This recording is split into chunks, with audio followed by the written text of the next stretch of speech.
anything you've been putting off.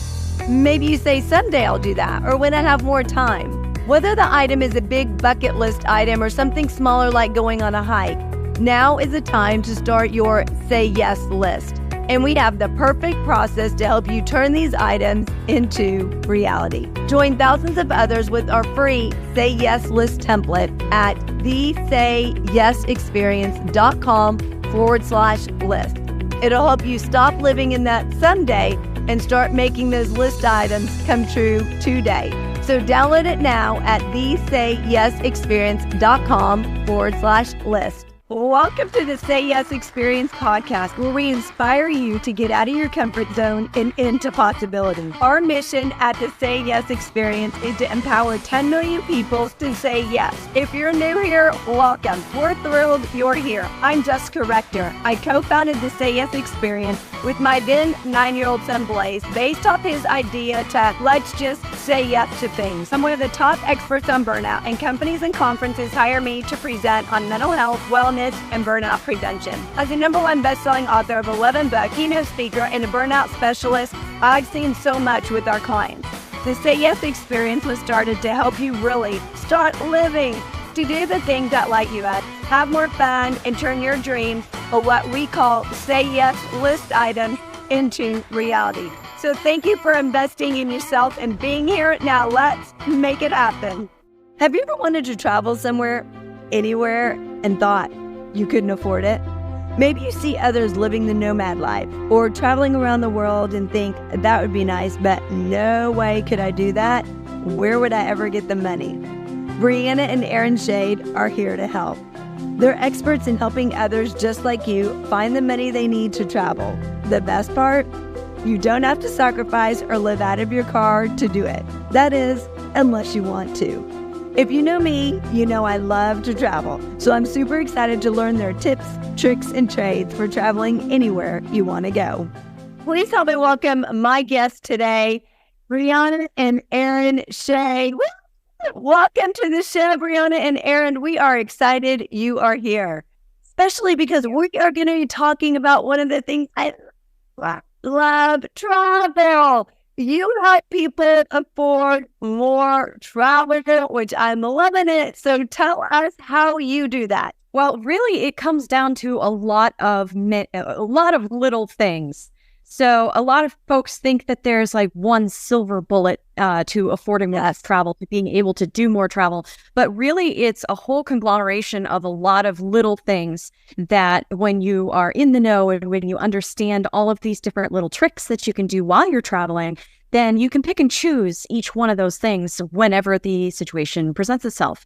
So, for example, before you even take your trip, you're looking at flights and how you can reduce the expenses on your flights. And maybe that's in setting price alerts so that you can get alerted when a particular flight that you're looking at goes down in price, and like, okay, that's a much better deal. I'm going to secure that flight. And then you're automatically saving money long before you've even taken the trip. But then there are other things like different types of lodging that you can have while you're traveling, whether or not you eat out every meal or if you're cooking back in your lodging. You can look online for deals for different activities that you're doing while you're traveling. Just all of these different things so that depending on what is most important to you, you can say, you know what? I don't really care about the flight. I just want to get there. So I'm fine taking a red eye overnight, kind of throw me in the baggage area kind of thing. Just get me there. And then I can splurge a bit more on maybe the food or the activities once we get there. And so it's that freedom of being able to choose with that. And also deciding what's more important to you, right? I mean, is the trip over there most important to you, or activities, or do you value the experience that restaurants give you? You know, one of the things I say all the time, because my son and I travel a lot, is that we don't value eating out as much. We would way rather spend money on fun activities, or like what people may consider once in a lifetime experience, like those cool experience and activities to create memories. Whereas I have a friend who absolutely loves going out to nice dinners because that's what she values as really great experiences. But when you have a 10-year-old that, you know, can eat a cheap little burger and he doesn't eat a fast food burger and he doesn't really care. We want to go really live it up through those experiences and activities. But one of the things I hear most often from people is, there's no way I can afford that. How do you start to afford, traveling and going on, even if you travel, go on just one excursion? Because I think it's just kind of this challenge that looms over people. The cost has got to be so big. So when you hear that, how do you respond, and what goes through your mind whenever people say, oh, I'd love to travel, I want to travel, I just can't afford it? Well, I think it's really just about the mindset around travel to begin with and what areas you can cut costs on. And I think just about whether it's an activity or your lodging, there are different ways that you can go about getting those quite cheap. And it depends where you're going too. So if you're going international and you're going to a country that things don't cost very much, then that could be a way to save if you want to go explore places like that. Another thing is like for activities, one thing I say is don't just look at the price that the activity is, whatever they're charging you. See if you can find something like a deal online, or even Groupon works around the world. You'd be surprised. Does it really? Yeah. I didn't know that. We used Groupon in Amsterdam to do a tour there. So that was like, we saw the ice bar. We went to the ice bar and we got a good discount on it just by like 30% off. 30% off. Wow. So why just pay the price at the door? Just look to see if there's something better, and then you get a Groupon in a few minutes and just go join it. I didn't even know Groupon worked around the world. So that's a great tip, just right there. Groupon works around the world. That's super crazy. But then also one of the things, I don't know if y'all have found this true, but one of the things when people look at tours, you get this one price for all the tour. And what I've found, we tend to not do tours because one of the things that I find is you got to go to 5 places on the tour, and really I only want to go to one, right? I only want to go to that one. And so instead of doing a tour, is it just something that you can do by yourself and save yourself money? So you're also not spending the time going to places that you really don't want to go to, but you're also not spending the money on these package deals when you really only want to go to 1 or 2 of those things. Have you found that to be the case as well? We definitely will do a self-guided tours. We can look and see what's around in a new, like say we were just hopping around to different cities in Europe, and I'll go there and I'll just get on Google Maps and just see what's around. And then I'll just kind of create my own walking through the city, maybe stopping and doing this thing and that thing, and definitely saves me a lot. However, there's another thing we do in countries around the world, and that's free walking tours. And what's great about that is if you're just getting to a new city and you just want to get kind of the lay of the land and have someone take you around, they usually have like, I don't know, it could be even college students or locals that will do this. They do expect maybe a tip, but you don't have to necessarily tip them, but I usually do. But considering the value that you get from that versus spending $50, $100 and you're spending maybe $20, $30 max, I think it's totally worth it, because then you're getting that firsthand experience. And a lot of times they'll tell you about a lot of local things that they're not just about, the tourism aspect of a place. They'll show you different parts of town that you wouldn't expect to even go necessarily always. And it's just a restaurant recommendation. And restaurant recommendations. Yes. Our best food from the pre-walking tour guides. And for me, like you were talking about restaurants, maybe not be our primary focus, because we do a lot of cooking in our lodging, but at the same time, we do want to experience the culture of a place and have some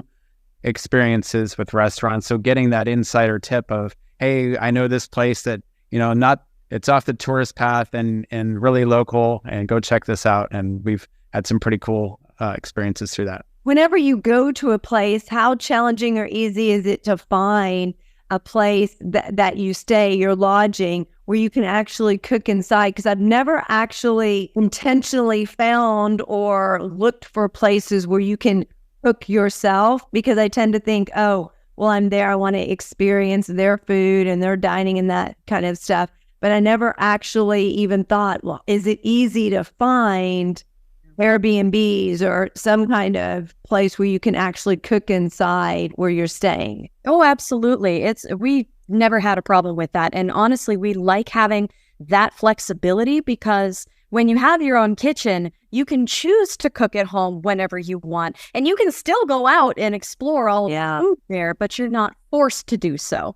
So we can do like breakfast and lunch in the place and dinners out. Or another cost savings tip, do lunch only out and eat in for the other meals, because especially dinners tend to be much more expensive than lunches.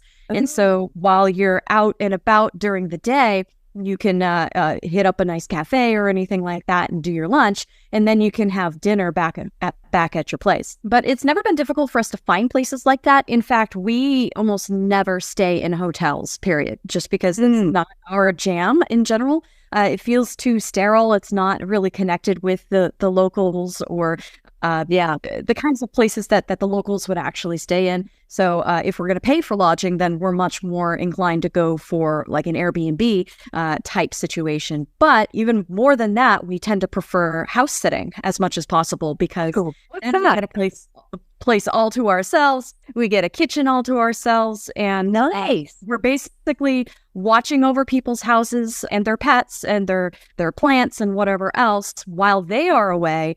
And we're able to get lodging in exchange for that. So it's a really great way to not only save money while you're traveling, but also to have your own private domicile that you can return back to at the end of each day. And it's a place that it's not like a communal hostel kind of situation.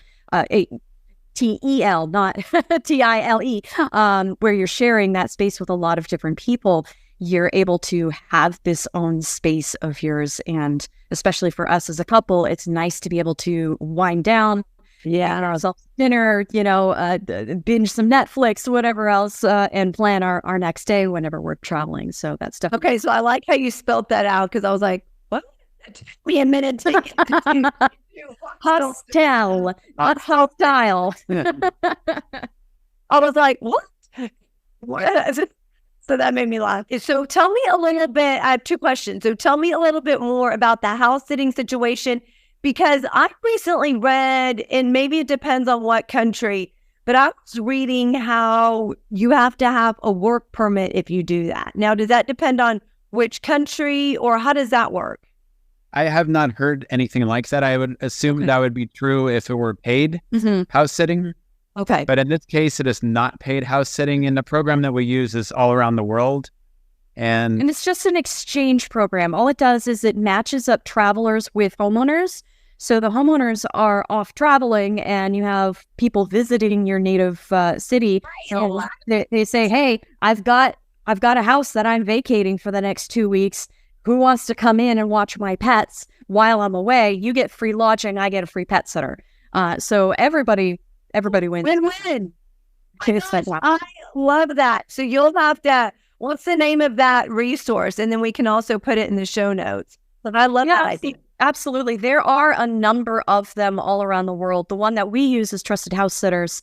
But there are a whole bunch of them, and many countries will even have their own local programs. So definitely look into that as well. And we've been house sitting with them for a few years now, and we wish we knew about that long before we started traveling, because we were always begging our friends, hey, can you come watch our cats? And it would have been great, because we were living in Portland, which is a popular tourist destination already, and that we wouldn't have had any problems getting cat sitters, I'm sure, living there. We love this program so much we actually became affiliates for them. So if you want that link, I'm happy to share it. But we'll definitely put that in the show notes, because I'm like, oh my gosh, I love that. It is our favorite way to travel. And we're cat people. So the cats is they are very independent, and we can leave them alone for the entire day, go out and do all of our traveling kinds of things, come back in the evening, give them pets and loves and food, and they snuggle with us overnight and whatever else. And we love hanging out with the cats whenever we're not out traveling. So it's kind of the best of both worlds for us. That is a great way to save, because when you think of how much lodging costs when you're traveling for 1 to 2 weeks, I would say, that's probably, depending upon how long, there's going to be a break even, but how long you're traveling, that's probably your biggest expense right there is lodging. So where have you found are some countries that people can visit that actually it's quite cheap to visit? Off the top of my head, Eastern Europe is much cheaper than Western Europe. You can find lodging. So say that Airbnb, if you're going to pay for an Airbnb, it might be like 40 euros a night or something really cheap.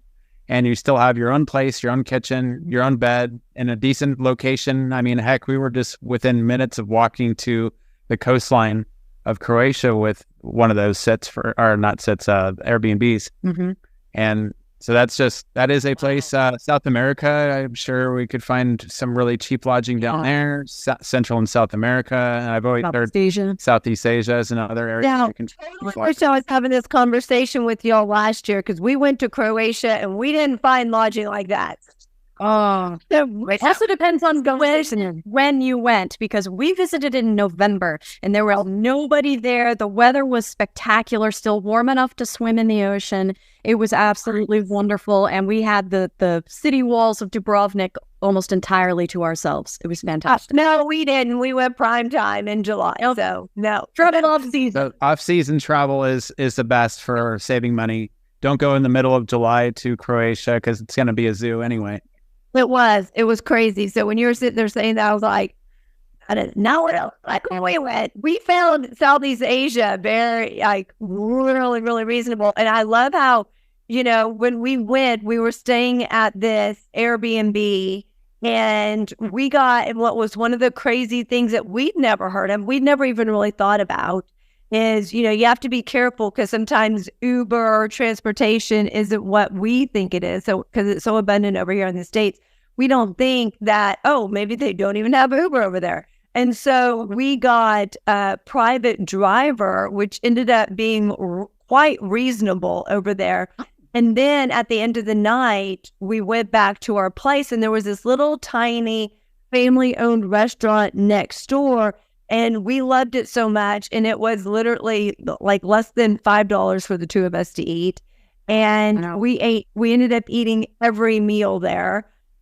So, you can find that in those type of places too, where it's really, really cheap compared to, what we would pay over here in the States. So I think it's also about doing a little research and finding not just where you want to go, but what countries are reasonably priced. Like we went to Vietnam, Thailand, we went to Bali. All those cities and countries, all those were really cheap compared to what we think. But oftentimes I think we have this image in our head of what travel automatically is. And so we say, no, we can't do that. Which you mentioned, we have to change our mindsets around travel. So tell me a little bit more about that.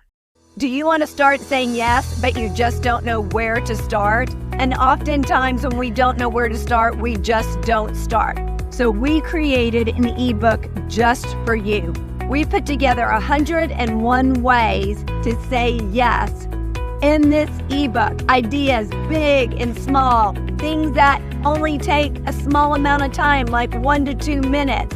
Whether you're saying yes to yourself, in your family, relationships, or pushing yourself lovingly outside of your comfort zone with adventures, it's all made to really help you become more of your rock star self.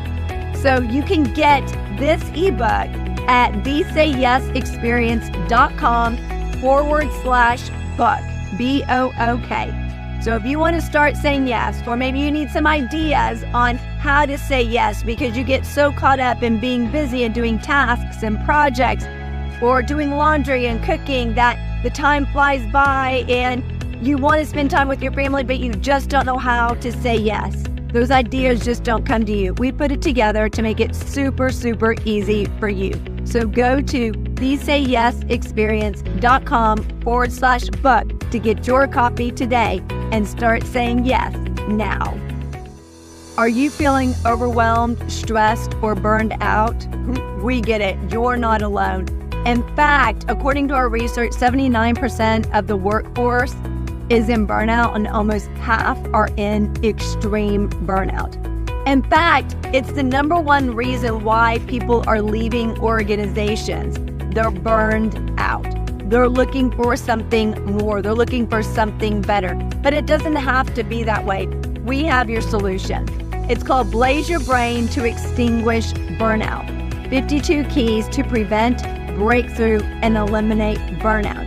You can find your copy at jessicarector.com/store.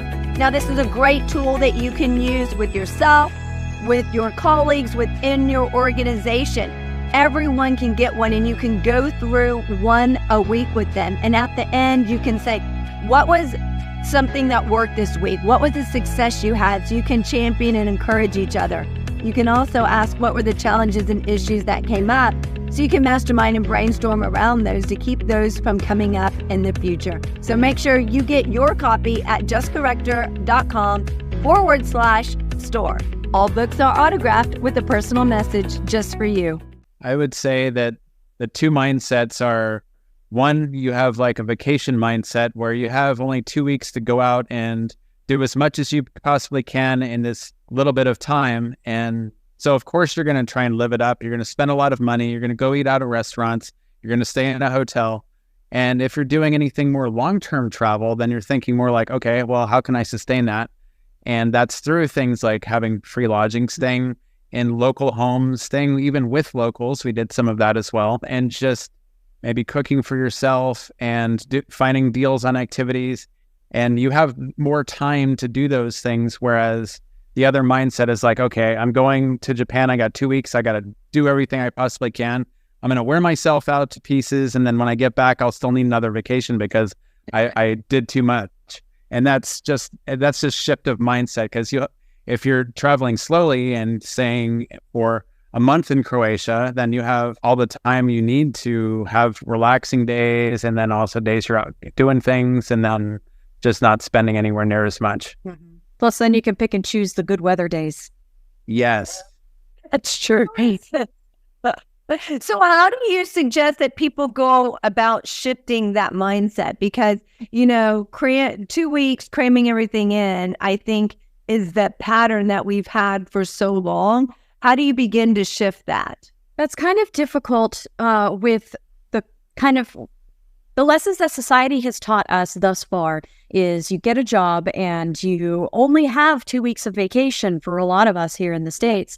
And so you don't really have a lot of choice around the matter. It's like, I only have 2 weeks. So how on earth am I supposed to do this slow travel? How am I supposed to break free of this cage that my job kind of puts around my ability to travel? And the solution that obviously we have found that we try to help other people achieve is to break out of that cage.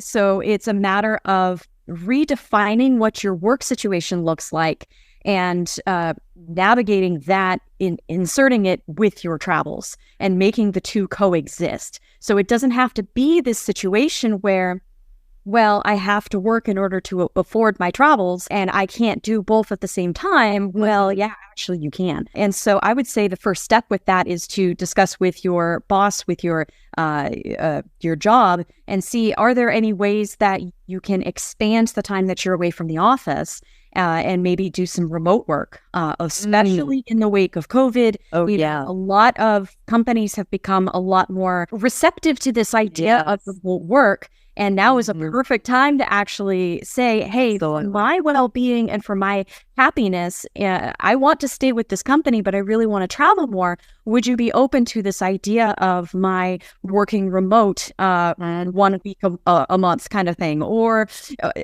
can I extend my PTO an extra week and work remotely for that? Yeah. So you can stay in a destination for a longer period of time. And so that is... Of course, that completely depends on what your job is, what you're working on, and that sort of thing. And I get there are many jobs that you have to be there in person. If you're in manufacturing, for example, you can't do that remotely. And so at that point, it might be looking at more of, well, is there something else you could do, perhaps? Is there a shift in what you're actually doing? And those are options as well. So the nice thing with this day and age is the internet is very prevalent, especially all around the world. It's really easy to get a lot of resources that you need to work remotely. The equipment is phenomenal as far as portable computers and webcams and microphones and all sorts of stuff that you can practically be in the room with somebody without physically being in the room. And so there are so many options for that and so many different jobs that you can do remotely that the opportunities are endless there. And it's just a matter of taking yourself out of, well, I'm doing this current thing. Well, maybe you can apply some of those skill sets elsewhere and be able to do some of that more remotely so that you can do traveling while you're working income. Absolutely. And one thing that's really becoming a lot more prevalent in the workforce these days is taking sabbaticals. And I was just talking with someone and they're like, when you go into a new job, make sure that you negotiate that I need 5 weeks for a sabbatical, or I need 2 months of a sabbatical. So that's a great way to, or even if you're in a job right now, it's a great way that you can go to your boss and say, hey, I need a sabbatical, and then make sure that you have that, and then use that time to recharge and to re-energize yourself by going and traveling. When you travel, what are some of the ways that you feel like it fills you up? I assume that's one of the reasons why you travel. You like it because it brings something to you, get some kind of joy, some kind of happiness, some kind of good energy, just juicy things out of traveling. What are some of those things and the reasons why you like traveling so much? I think for me, it's just getting out there and exploring. I'm an explorer type. I just like going into a new place and just seeing what's around every corner and trying new foods, meeting new kinds of people. That's what really just gets to me, especially when we make personal connections with locals and just get that inside experience on what a place really is and the history and why they are the way they are there. And that stuff is just fascinating for me. Yeah, I love that. What about you? I'm mostly driven by the beautiful scenery because I'm a photographer as well. And so I love going to beautiful places like Patagonia and Croatia and national parks and Norway and Costa Rica and all these other things. Namibia, goodness, the wildlife there. All of these different places that have so many amazing things to photograph. I get such a thrill out of photographing all of those things. So that's the joy that I get from travel, as well as kind of those new experiences and that just challenge your mind. Yes. Wow, I had no idea that bicycles aren't the same all around the world. What do you mean they don't operate the same around the world? How do we have a guest from Japan who doesn't know how to ride our bicycles? That doesn't make any sense. Right. Like, when we go to Japan, the shifter is up here and their bikes do this. And it's like, wow, you never even think that until you go someplace. Exactly. And like, wow, you know what? Actually, that's clever. Maybe that's a better way of doing things. And I think it just expands our mind for what's possible. And our way of doing things is not the only way of doing things. That, again, you could meet someone or see something and you're like, didn't even realize that. I think it just allows it. And when I expand my mind, it helps me become a better person, right? More well-rounded, open to other people's ideas and opportunities and what's possible in life, as opposed to just living in, it's easy to just live in a bubble and never get out of that bubble, but to really expand ourselves as people, see other different cultures and ways of living, different foods. And I always say, you don't know it might be your next favorite food. If you've never tried it, you just don't know, right? It can be that. And one of the things I love is meeting people. It seems it's so different. Like here in the States, if you're at a restaurant and you're sitting really close to another table, it's very rare that you're going to lean over and start chatting with the people at that table. But when you're traveling in all these other cultures, it's very common to just start chatting with the people sitting at the table next to you, and you meet friends. But what I love is they speak your language. Yeah, that's the key. Yeah, that's the key. But what I love about that is when you meet locals, you alluded to this earlier, that they can show you really the nooks and crannies and the best places off the beaten track, best places to go. What's been one of your favorite places that you've been to that maybe you wouldn't have discovered otherwise? In Dubrovnik even, we stayed with a gal there, And she said, okay, I have some chipped glass here, and I need to dispose of this glass. Want to come with me? Like, okay. And we go down on the other side of Dubrovnik, and there's this old ruin hotel, this luxury hotel that was built right into the cliffside. That is, goodness, I want to say it's like 20 stories. This thing was massive and built right into the cliffside. And back in the War of Independence in the 90s, this thing was completely bombed out. It was like 5 or 10 years old. It was not that old of a building when it was completely destroyed. And it has been just in ruin this entire time. And she crawled through the slats that were the blocking off the doorway or whatever, and we went inside this old hotel ruin, and we walked up many floors to this old restaurant, and she had her glass, whatever. That's and like, okay, this is my spot. Pick a glass and say, this is for blank that I'm angry about, and smash up against the wall, and this is for this that I wish our world wasn't like this, and oh my God, how fun. And so it was this wonderful experience. And we kind of had that ruin on our radar to check it out, because personally I love photographing ruins. It's really interesting. But we never would have gone inside without her, because seeing it boarded up and like, maybe we shouldn't go inside. But since she goes in constantly, she's like, here's the safe route, and watch out for the stairs have no railings, the elevators are all whatever. And she got a different kind of experience. I heard was leading you in that. So what would it's like your number one tip out of all the good strategies that you do to help people afford more travel? What's your number one tip to get people started? Because it can feel very overwhelming when you're planning travel, or if you don't travel on a consistent basis, you don't know what to look for, where to go. What's the number one thing you want people to know? I know it's a lot. There's a lot out there, because and one thing can lead to another and another, but or maybe two. What are the top tips? I think another big tip for saving money is there's this website out there called Rome to Rio, and it helps you get from point A to point B to anywhere. And that was extremely useful in a place like Europe, because a lot of times we'd take maybe a bus or some other method to get from country to country. And it would show you all your different options. That way you can you can even book through it. It doesn't cost anymore, but it's just a good way to help get around. I live and die by Google Maps. So that really is helpful to just like, when you get to a new place, to see, like, type in activities, and it'll show a lot of different things you can go look at and see around the city, or if there are different like art installations or anything else that's interesting, you can usually find it and even just drop your little guy down on the map and walk down different streets if you want to. And I just play around a lot with that. I love that.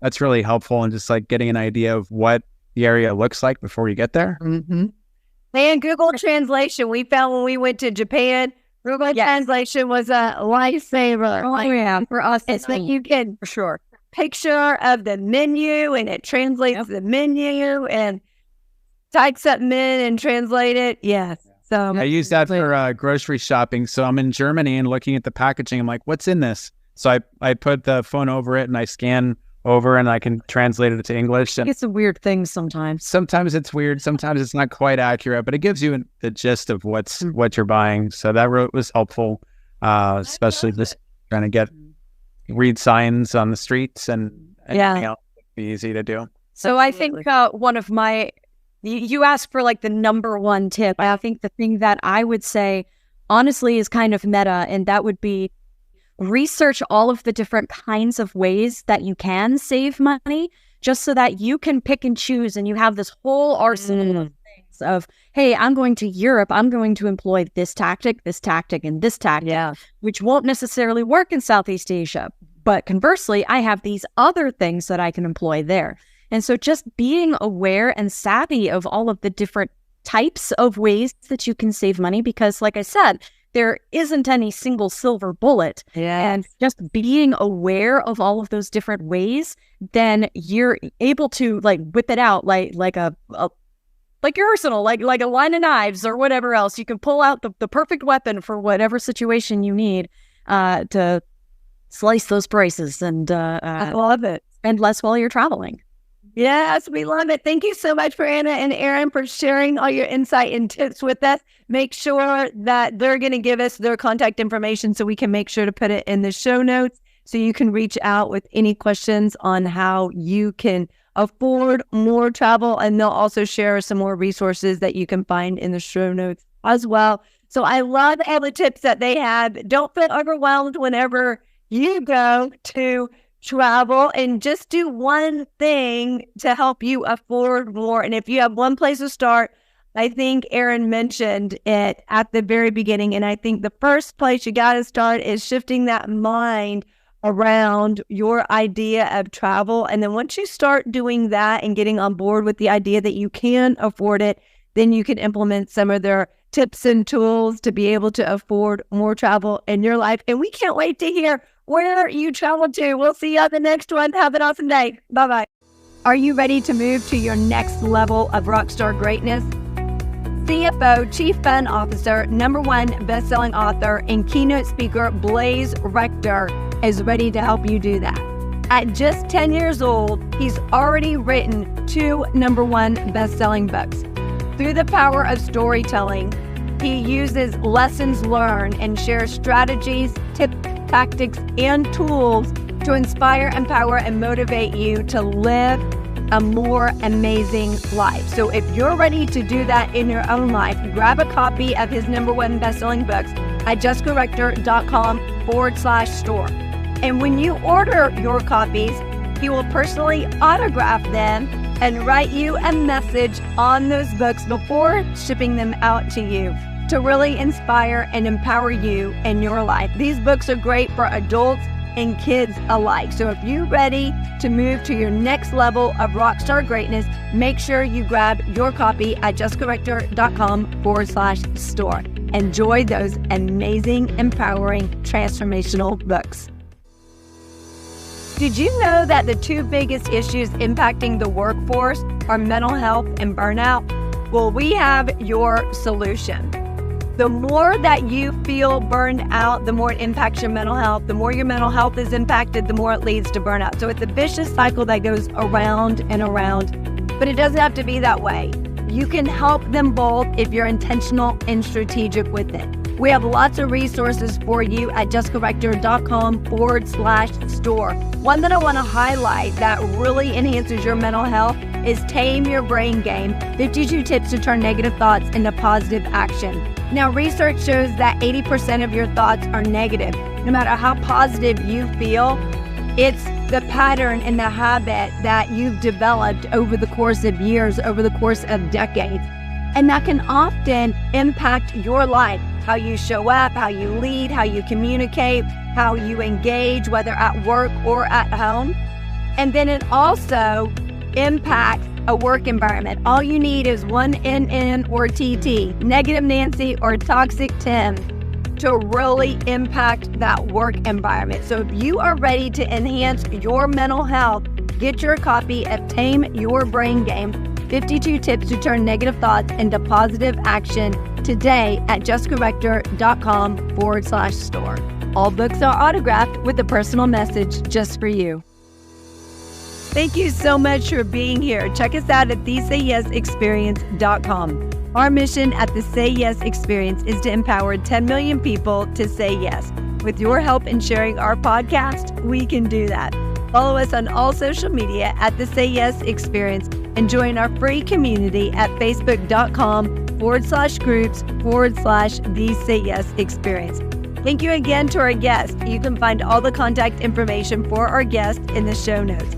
Thank you to our CFO, Chief Fun Officer, Blaze Rector, our business advisor, Lisa Verhurick, and to our team at Jessica Rector Enterprises. We look forward to connecting with you on the next episode. Have an amazing day and keep being a rock star.